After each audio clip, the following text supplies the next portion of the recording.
Welcome back, racing fans. Was it all a dream, or did Kimi Raikkonen actually won the US Grand Prix last Sunday?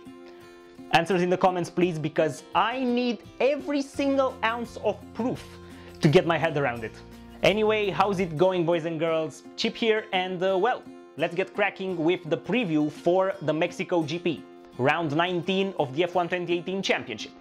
The Grand Prix of Mexico will take place at Autodromo Hermanos Rodriguez, named after Ricciardo and Pedro Rodriguez, former F1 racing drivers, whom, well, tragically died doing exactly what they loved: racing cars. After extensive works at the venue, the circuit returned to the F1 calendar in 2015 with a redesigned stadium section that, well, looks a bit crap.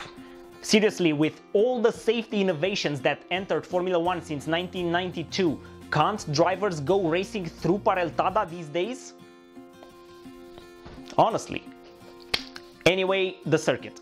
4.3 kilometers, 17 corners, 71 laps, total racing distance of just over 305 kilometers.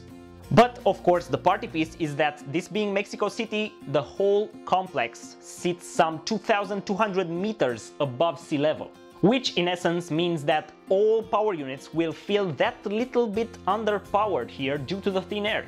But not to worry, this also means that cars will have less air to fight through in Mexico. So expect some ridiculous top speed figures throughout the weekend.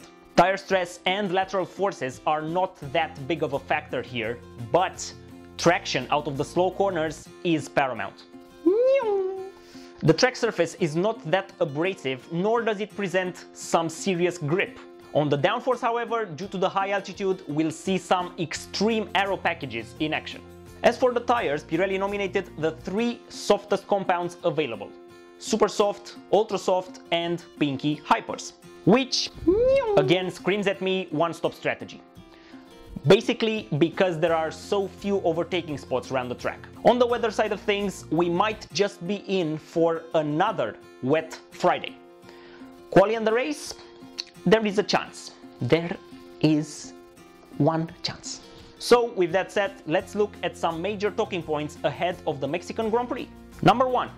Ferrari and their delayed, upgraded aero package. Yes, I know, I've mentioned this in the US preview video, but due to the Friday being so wet in Austin, Ferrari hadn't had the chance to trial these new upgrades. Rather embarrassingly, they had to revert to the Silverstone package, and went on to have their best race since Monza.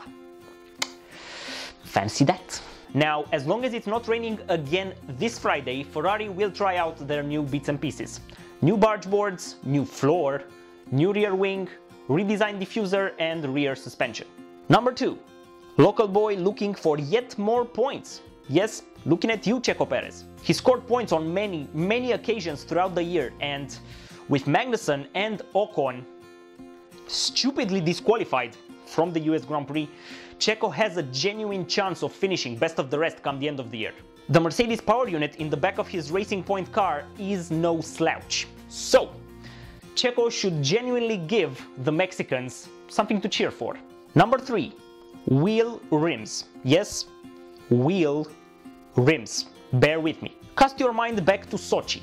There, Mercedes introduced this fancy new design for their rear rims, with many little holes drilled into it. Nothing unusual. The team clarified that said holes are pure for cooling the brakes and tires. And they went on to perform amazing in Russia. Not necessarily in Japan, but still good.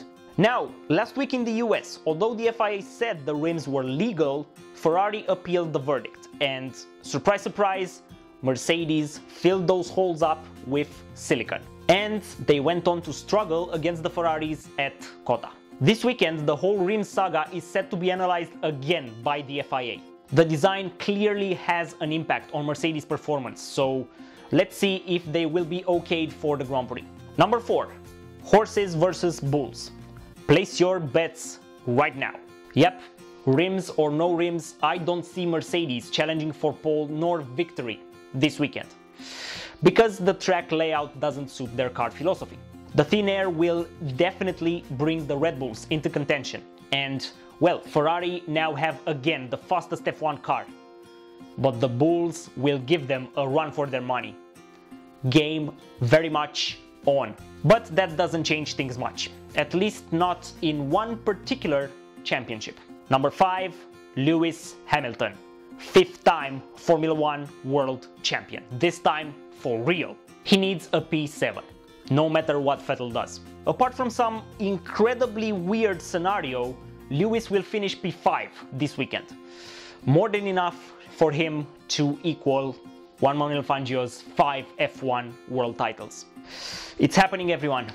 History in the making. Right, time for some drinking rules for this Sunday. 1 sip for every pit stop and overtake, 2 sips for every safety car or retirement, and down your drink if Sebastian Vettel goes for a spin. Again. Because that would be impossibly hilarious. Okay, predictions, and I'll go a bit mental now. Pole position goes to Max Verstappen, because we had a record broken in Austin. Now it's time for another one to bite the dust. Max Verstappen, youngest pole sitter ever in Formula 1. P10 to P5 at the end of the race. Alonso, Sirotkin, Perez, Hulkenberg, Bottas and Hamilton. P4, Sebastian Vettel. P3, Daniel Ricciardo. P2, Max Verstappen. And the winner in 113 hours, I guess, Kimi Raikkonen. Tell me you don't want it to happen. Okay, so not the most credible predictions, but I'm still recovering from Kimi's win in Austin. Thanks so much for watching, everyone.